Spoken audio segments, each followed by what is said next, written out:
بقول ان عبد الله السعيد ثروه قوميه جدا، وواحد من الناس اللي مصر كلها بتعتمد عليه.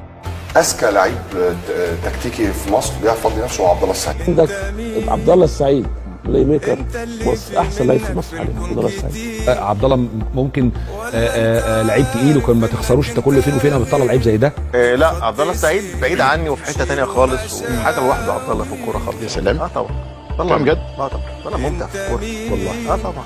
بصراحه انا ما شفتش يعني انا مش فاكر ان انا قابلت لعيب مش احسن من عبد الله. في لعيبه احسن من عبد الله بس اذكى من عبد الله واكثر لاعبين فهما للجيم. يعني هو فاهم الجيم بيحصل فيه ايه. لا عبد الله ده بالنسبه لي حاجه كبيره قوي في الكوره. يعني اللعيب اللي بحس ان هو خطر جدا عبد الله السعيد. عبد الله السعيد ده اصلك ده بيخلي الجون واقف مروش، بيخلي الجون واقف مش عارف ده هيرفع، هيعمل ثرو، هيشوط، هيحط اللعيب ده كوره، بيحط كور في اماكن ممكن الجون يطلع يقف في نص الطريق، فدي بتحصل مشكله.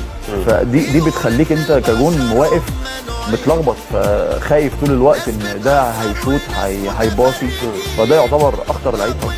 كل المدربين اللي جم وعصرتهم اجانب او مصريين دايما يقولوا لي ايه، عايزين واحد زي عبد الله السعيد. عبد الله السعيد لعيب مميز جدا ابراهيم، ولعيب اي مدرب يتمنى لاعب بامكانيات عبد الله السعيد.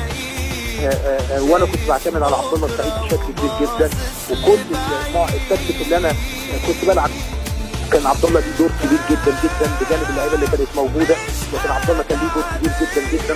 وعبد الله انا بقول اي مدرب يتمناه في فرقته لانه فعلا لعيب مميز. والله انا يعجبني لاعب عبد الله السعيد. كنت متاكد والله انك هتقول عبد الله السعيد مش عارف ليه.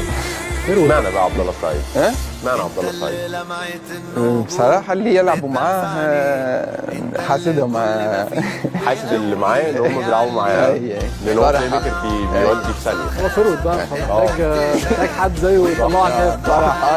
عبد الله كويس فوق من ناحيه الخبرات يعني شويه امور كده ممكن تيجي مع الوقت، لكن عبد الله بالنسبه لك هو اللعيب المميز. هي اللعيب المميز عبد الله، حتى فرق حتى السن بتاعه ممكن كبير شويه لكن ماهوش مش باين عليه، مش باين. صح.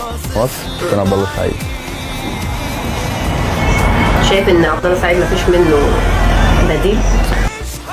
لا انا مش شايف حد بديل لعبد الله السعيد. وانا مدرب في النادي وقبل ما ابقى مدرب في النادي كنت بقول كلمه وقلتها معاك قبل كده كتير، ان عبد الله ملوش بديل في مصر. افضل لاعب داخل مصر عبد الله السعيد. كابتن عبد الله السعيد طبعا. عبد الله السعيد. عبد الله السعيد. عبد الله السعيد. عبد الله السعيد. عبد الله السعيد. عبد الله السعيد. ينفع زي عبد الله السعيد. عبد الله السعيد.